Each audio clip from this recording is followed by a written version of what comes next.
परमार्थ करत असताना, भक्ती करत असताना ध्यान खूप महत्वाचं आहे. ध्यान म्हणजे काय?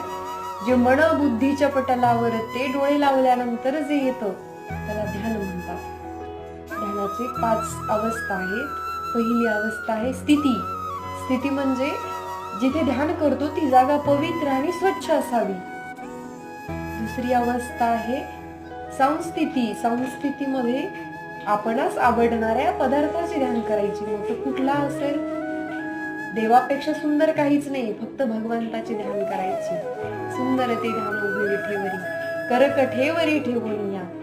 ध्यान करायचं तर भगवंताचे गुण, भगवंत कृपाळू कसा आहे, दयाळू कसा आहे, उदार किती आहे हे भगवंताविषयी माहिती आहे. याला म्हणतात विगती आणि प्रगती.